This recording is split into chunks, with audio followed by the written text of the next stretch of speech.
Welcome to వార్తా 360. నేను మీ ఈశ్వర్. మన ఆంధ్ర రాష్ట్రంలో కూటమి ప్రభుత్వం ఏర్పడి సరిగ్గా సంవత్సరం అవుతుంది. ఈ కూటమి ప్రభుత్వంలో జనసేన, తెలుగుదేశం పార్టీ మరియు బీజేపీ వారు కలిసి ఒక కూటమిగా ఏర్పడి మన ఆంధ్ర రాష్ట్రంలో ప్రభుత్వం ఏర్పాటు చేయడం జరిగింది. అయితే ఎవరు ఏమనుకున్నా కానీ ఈ కూటమి ప్రభుత్వంలో మ్యాన్ ఆఫ్ ద మ్యాచ్ ఎవరంటే పవన్ కళ్యాణ్ గారు. ఎందుకంటే ఈ కూటమి ప్రభుత్వం ఏర్పాటు చేయడంలో కానీ కూటమి ఒక 3 పార్టీలు కలిసి కూటమిగా ఏర్పడి ఎలక్షన్స్కి వెళ్ళే విషయంలో పవన్ కళ్యాణ్ గారి పాత్ర ఎక్కువగా ఉంది.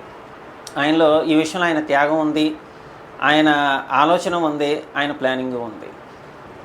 ఏదైతే పవన్ కళ్యాణ్ గారు షణ్ముఖ వ్యూహంతో చంద్రబాబు గారు సూపర్ 6తో కలిసి కూటమిగా ఏర్పడి బీజేపీతో కలిసి కూటమిగా ఏర్పడి అప్పుడు ఎలక్షన్లో పోరాడి ఇప్పుడు ఈ కూటమి ప్రభుత్వాన్ని ఏర్పాటు చేయడం జరిగింది. ఇప్పుడు కరెక్ట్గా సంవత్సరం అవుతుంది కూటమి ప్రభుత్వం ఏర్పడి.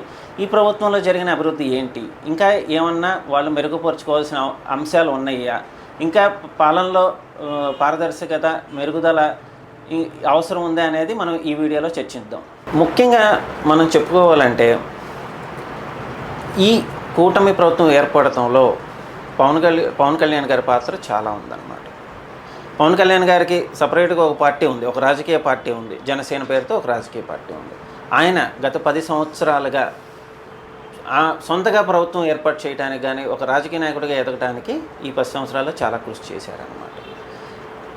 ఏదైతే సరిగ్గా సంవత్సరం క్రితం అప్పటి ప్రభుత్వం చంద్రబాబు నాయుడు గారిని అరెస్ట్ చేసిన తర్వాత అప్పటికి చంద్రబాబు నాయుడిని అరెస్ట్ చేయటం, 50 రోజుల నుంచి జైల్లో ఉంచటం, ఈ జరిగిన పరిణామాలన్నీ కూడా రాష్ట్ర ప్రజలు నిశ్చితంగా గమనించారన్నమాట.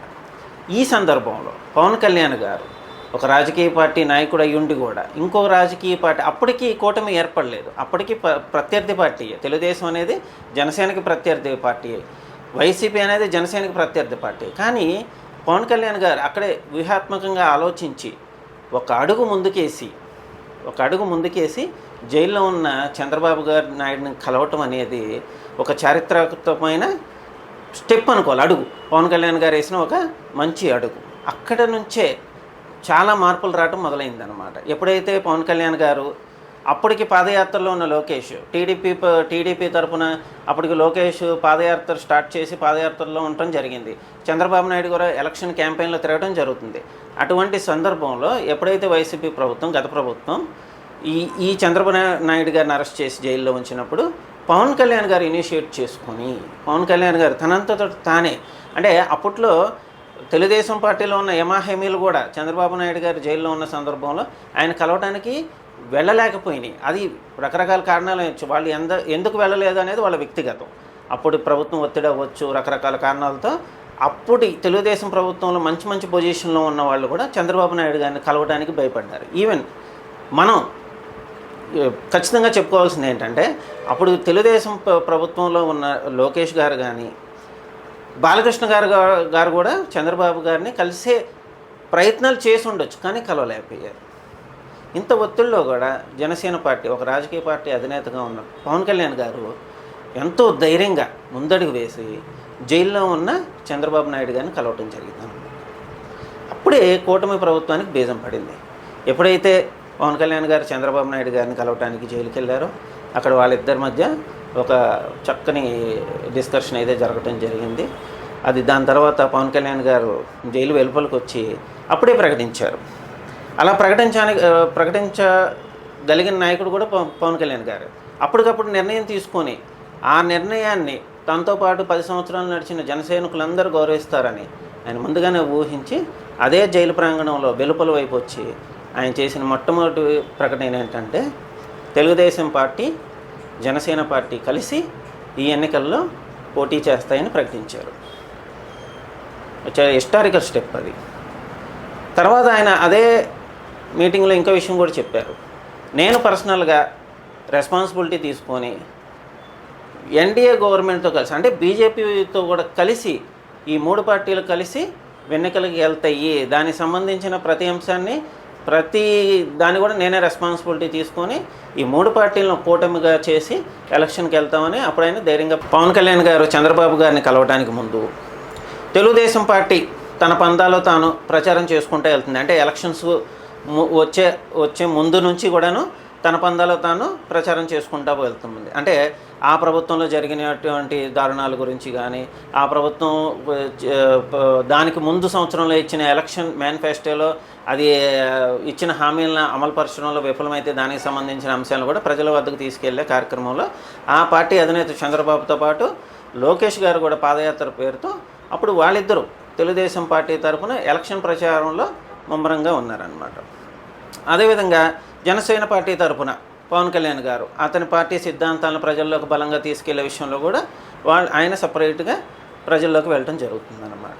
ఈ సందర్భంలో అప్పుడు గత ప్రభుత్వం చేసిన మిస్టేక్ ఏంటంటే చంద్రబాబు గారిని అకస్మాత్తుగా అరెస్ట్ చేసి జైల్లో పెడతాం అన్నమాట.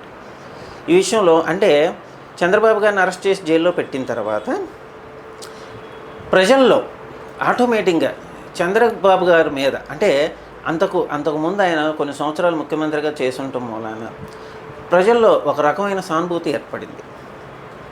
ఆ సానుభూతి జరిగిన ఎలక్షన్స్లో వైసీపీ దారుణంగా ఓటమి పాలవటానికి కూడా కారణమైంది.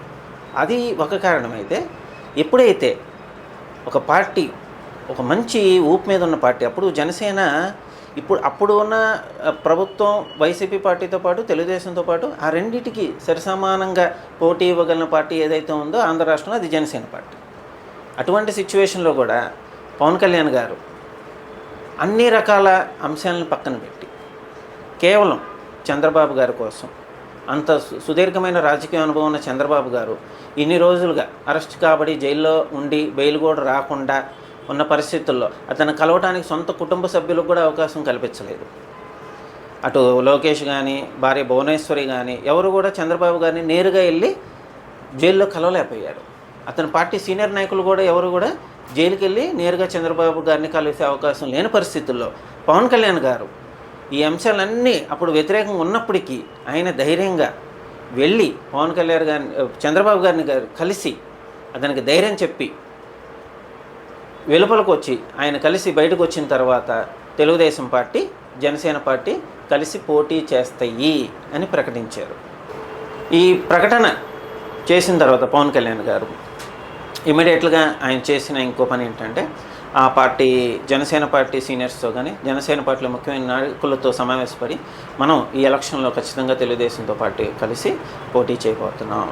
నేను ఢిల్లీ వెళ్ళి పర్సనల్గా బీజేపీ పెద్దలతో కలిసి మాట్లాడి బీజేపీ పార్టీ కూడా ఈ రెండు పార్టీలతో కలిసి 3 పార్టీలు ఒక కూటమిగా ఏర్పడి ఎలక్షన్కి వెళ్ళాలి, దానికి సంబంధించి ఎందుకు 3 పార్టీలు కలిసి ఎలక్షన్కి వెళ్ళాలి అనే అంశాన్ని కూడా వాళ్ళతో చర్చించి ఒక 3 పార్టీలు కలిసి ఎలక్షన్కి వెళ్ళే విధంగా నేను ప్రయత్నిస్తానని పవన్ కళ్యాణ్ గారు ఇమీడియట్గా జనసేన పెద్దలతో పాటు ఢిల్లీ వెళ్ళి అప్పుడు బీజేపీ పెద్దలతో కూడా సమావేశమయ్యి చర్చించి 3 పార్టీలు కలిసి ఆంధ్రప్రదేశ్లో పోటీ చేస్తాయని ప్రకటింపజేశారు. ఉమ్మడిగా ఒక ప్రకటన చేశారు.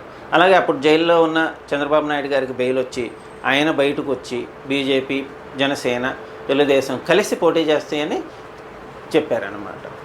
ఎవరు ఏమనుకున్నా ఎంతమంది ఏమనుకున్నా కానీ అప్పుడు ఆ రోజుల్లో చంద్రబాబు జైల్లో ఉండి అతనికి బెయిల్ వచ్చి బయటికి రావడానికి కూడా కారణం పవన్ కళ్యాణ్ గారి కృషి. పవన్ కళ్యాణ్ గారు ఢిల్లీ వెళ్ళి పెద్దలతో చర్చించి న్యాయ నిపుణులతో చర్చించి పవన్ కళ్యాణ్ గారు చంద్రబాబు నాయుడు గారు బయటికి రావడానికి కూడా కారణమయ్యారు. ఇందులో ఈ అంశాలన్నీ ఓవరాల్గా చూసుకుంటే పవన్ కళ్యాణ్ గారి త్యాగం కనిపిస్తుంది మనకి. ఆయన అద్భుతమైన ఆలోచన ధోరణితో పాటు త్యాగం కూడా కనిపిస్తుంది. సొంతగా అప్పుడు ఉన్న పరిస్థితులను బట్టి జనసేన పార్టీ సొంతగా పోటీ చేస్తే సగం పైన సీట్లు అంటే 50 నుంచి 60% వచ్చే అవకాశం ఉందని అప్పుడు కొన్ని సర్వేలు కూడా చెప్పినాయి అన్నమాట. కొన్ని సంస్థలు చేసిన సర్వేల్లో జనసేన పార్టీ కూడా గట్టి పోటీ ఇస్తుంది, అటు టీడీపీకి కానీ ఇటు వైఎస్ఆర్సీపీకి కానీ. అది ఇండివిజువల్గా అంటే పవన్ కళ్యాణ్ గారు జనసేన పార్టీ ఇండివిజువల్గా పోటీ చేసిన సుమారు 40 నుంచి 55% సీట్లు వచ్చే అవకాశం ఉంది అని కూడా అప్పుడు కొన్ని సంస్థలు చేసిన సర్వేలో బయటపడింది. కానీ వీటన్నిటిని పక్కన పెట్టి పవన్ కళ్యాణ్ గారు ప్రజా సంక్షేమం కోసం మన ఆంధ్రప్రదేశ్ అభివృద్ధి కోసం ఆయన ఒంటరిగా పోటీ చేస్తే ముఖ్యమంత్రి అయ్యే ఛాన్స్ అవ్వచ్చు.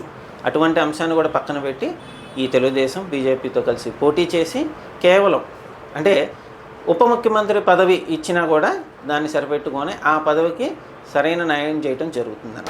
అంటే సరిగ్గా సంవత్సరం క్రితం అప్పటికి ఎలక్షన్కి ముందు జరిగినటువంటి ఇవన్నీ అంశాలు అన్నమాట. అంటే ఎలక్షన్కి ఈ 3 పార్టీలు కలిసి వెళ్ళే ముందు జరిగిన పరిణామాలు ఇవన్నీ. తర్వాత ఎలక్షన్ రావటం, అందులో కూటమి ప్రభుత్వం ఘన విజయం సాధించడం. సుమారు అంటే పోటీ చేసిన అన్ని స్థానాల్లో కూడా అటు తెలుగుదేశం అయితేనేమి, ఇటు జనసేన పార్టీ, ఇంకా ఇక్కడికి ఒక ముఖ్యమైన విషయం మనం చర్చించుకోవాలి. పోటీ చేసిన అన్ని స్థానాల్లో 100% స్ట్రైక్ రేట్తో ఎమ్మెల్యేలుగా, అంటే జనసేన పార్టీ నుంచి ఎమ్మెల్యేలుగా పోటీ చేసిన అన్ని స్థానాల్లో అందరూ ఘన విజయం సాధించడం జరిగింది. వాళ్ళకు వచ్చిన ఎమ్మెల్యే సీట్లు కానీ, వాళ్ళకి ఇచ్చిన 2 ఎంపీ సీట్లు గెలవటం 100% స్ట్రైక్ రేటు. ఇదే మన భారతదేశ రాజకీయ చరిత్రలో ఏ పార్టీ కూడా సాధించినటువంటి గొప్పమైన విషయం అన్నమాట.